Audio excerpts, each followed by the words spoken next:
Story 1 of 9. Prince Harry and Meghan's private Australian visit in April 2026. Prince Harry and Meghan's private Australian visit in April 2026. Here's what every outlet agrees on. Prince Harry and Meghan arrived in Melbourne on April 16, 2026, via a commercial Qantas flight from the US.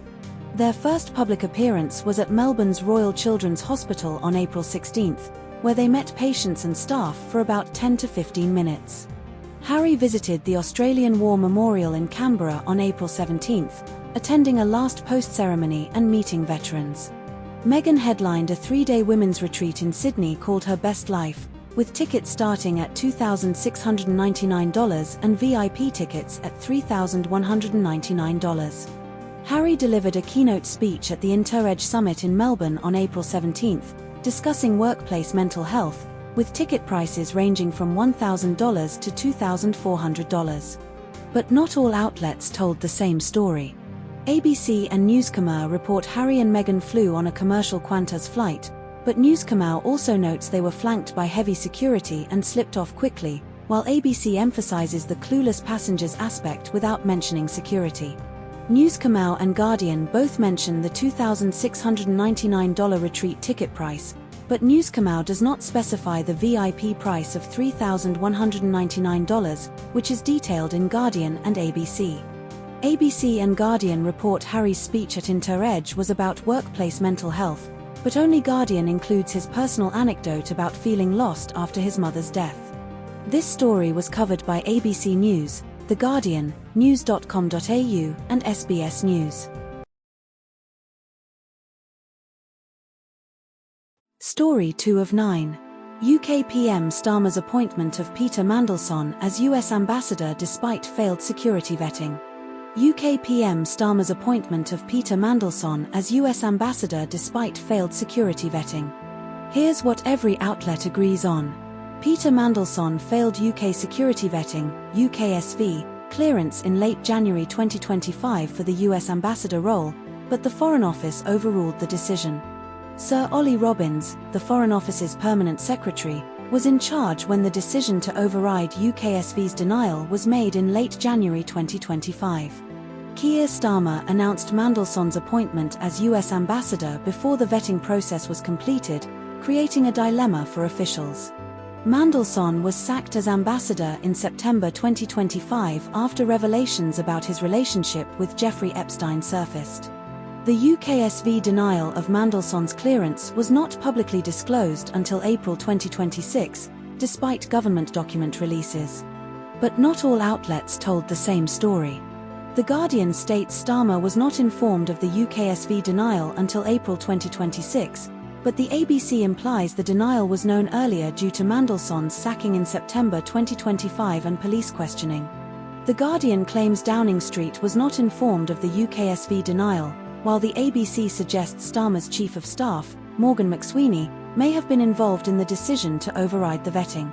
The Guardian reports Robbins was made a scapegoat and believes he was following due process, while a second government official in The Guardian suggests it was highly unusual for the Foreign Office to reject UKSV advice without informing senior ministers.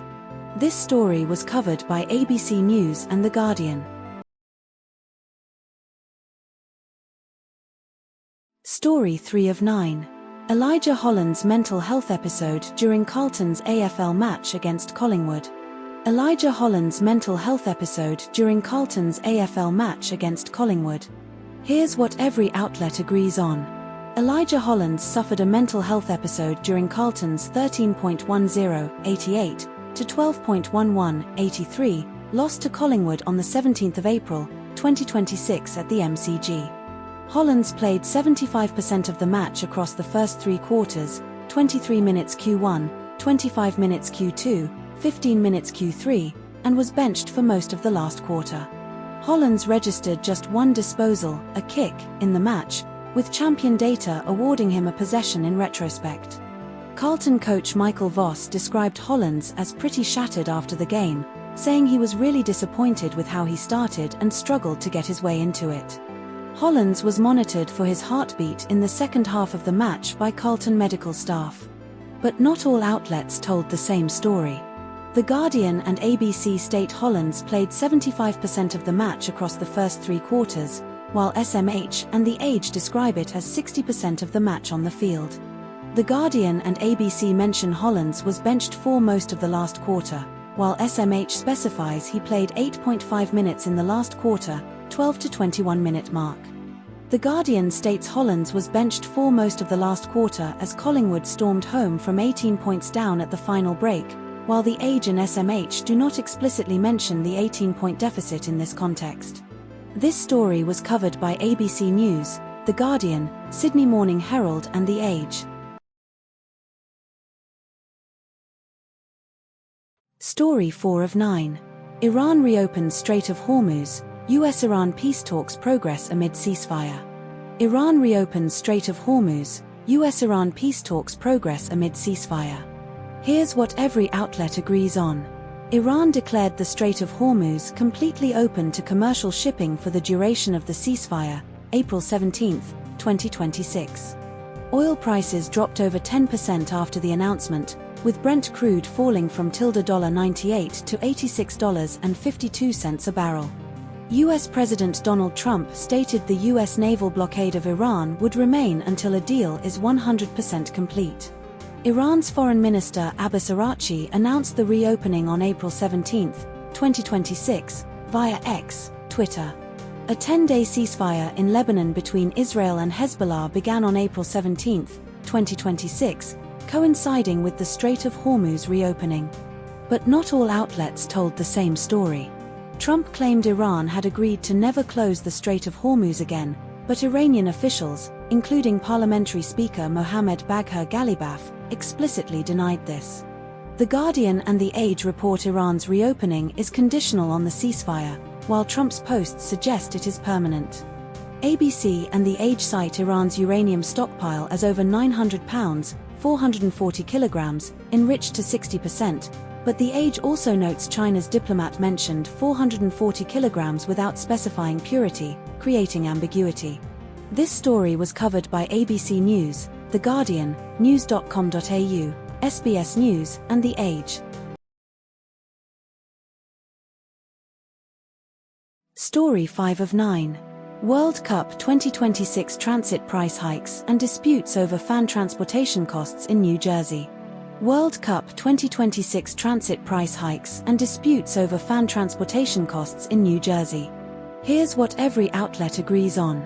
NJ Transit will charge $150, ABC says $209, but Guardian confirms $150 as the flat fare for a round-trip train ticket from Manhattan's Penn Station to MetLife Stadium for World Cup matches. Both sources agree the fare is a significant increase from the regular $12.90, Guardian, or $18, ABC, fare. MetLife Stadium will host 8 World Cup matches, including the tournament final on July 20, AEST, with group stage matches beginning June 13.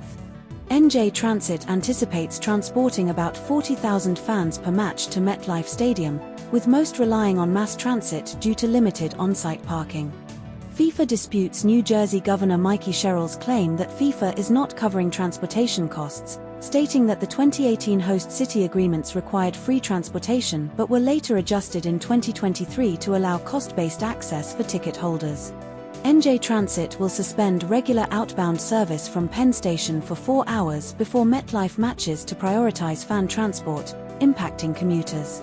But not all outlets told the same story. ABC reports the round-trip train fare is $209, while The Guardian confirms it as $150, with ABC noting the $209 figure was later corrected to $150 in Guardian's reporting. ABC states NJ Transit plans to spend $86.4 million total for fan transport, while The Guardian cites a $48 million per match cost, implying a discrepancy in total spending figures. ABC mentions parking at American Dream Mall is priced at $313, but The Guardian lists premium parking at $225 in an ADA lot or mall, suggesting a range of pricing. This story was covered by ABC News and The Guardian. Story 6 of 9. Marie-Louise Eta becomes first woman to coach a men's team in Europe's top 5 leagues. Marie-Louise Eta becomes first woman to coach a men's team in Europe's top 5 leagues. Here's what every outlet agrees on. Marie-Louise Eta, 34, will be the first woman to coach a men's team in a competitive fixture in Europe's top 5 leagues: Bundesliga, Premier League, La Liga, Serie A, League One. Eta will coach Union Berlin in their Bundesliga match against Wolfsburg on April 13, Guardian, or April 18, ABC. Note: Guardian specifies the 13th of April, 2026, ABC says Saturday, likely same date. Union Berlin are 11th in the Bundesliga with 7 points clear of the relegation playoff spot, having won just 2 of their last 14 games. Eta was appointed interim head coach after Stefan Baumgart was sacked following a 3-1 loss to Heidenheim. Eta previously served as the first female assistant coach of a men's Bundesliga team, Union Berlin, in 2024, and currently coaches Union's under-19 men's team. But not all outlets told the same story. The Guardian specifies Eta's match is on the 13th of April, 2026, while ABC refers to it as Saturday without a date, but both likely refer to the same event. Guardian states Union are 7 points clear of the relegation playoff spot, while ABC says they are 11th on the ladder with 7 points ahead of 16th placed St. Pauli, consistent with playoff margin. Guardian describes Eta's interim role as interim basis, while ABC frames it as a fresh start after Baumgart's firing, but both agree on the context. This story was covered by ABC News and The Guardian. Story 7 of 9. Melbourne hospitality venues targeted in spate of arson attacks, police investigate motive. Melbourne hospitality venues targeted in spate of arson attacks, police investigate motive. Here's what every outlet agrees on.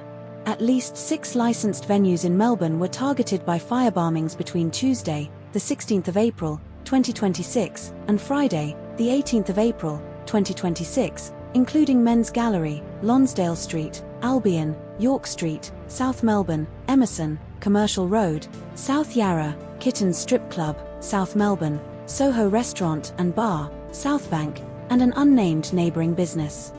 Police arrested 2 boys aged 16 and 17 in Balwyn at Tilda Fyvem on Friday, the 18th of April, 2026, in connection with an arson attack in Southbank.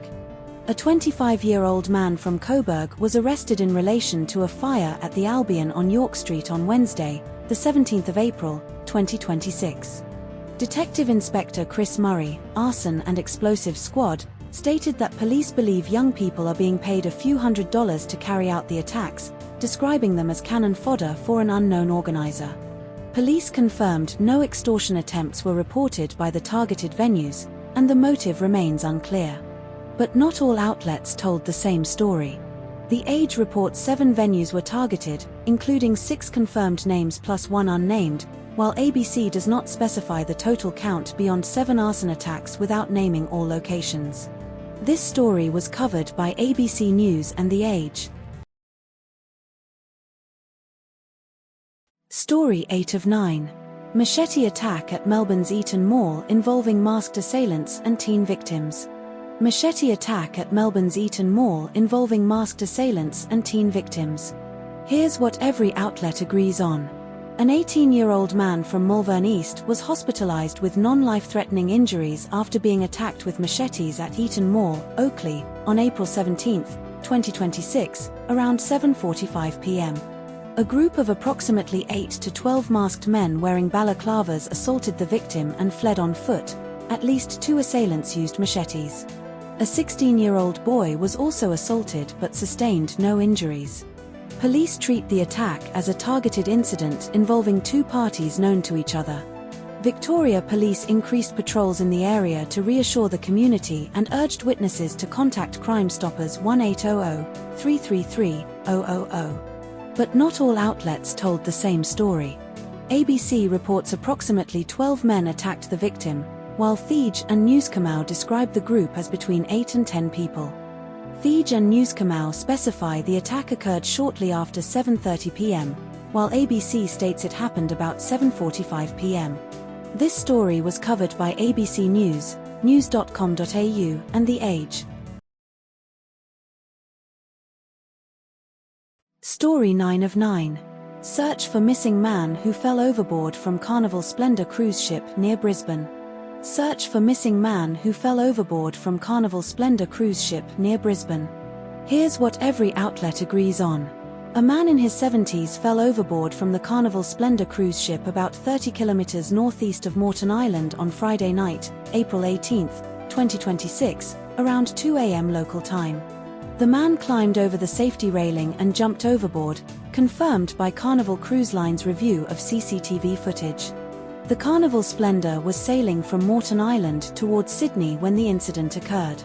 The man was travelling with family, who alerted the ship's crew about a missing person. The Australian Maritime Safety Authority, AMSA, is coordinating a search and rescue operation involving Challenger jets from Melbourne and Cairns, 5 rescue helicopters from Brisbane, and 6 vessels, with assistance from Queensland Police. But not all outlets told the same story. News Kamau states the incident occurred on Friday night, while ABC clarifies it was reported around 2 a.m. on Saturday, April 19, 2026, implying a possible discrepancy in the exact timing of the event. This story was covered by ABC News and news.com.au.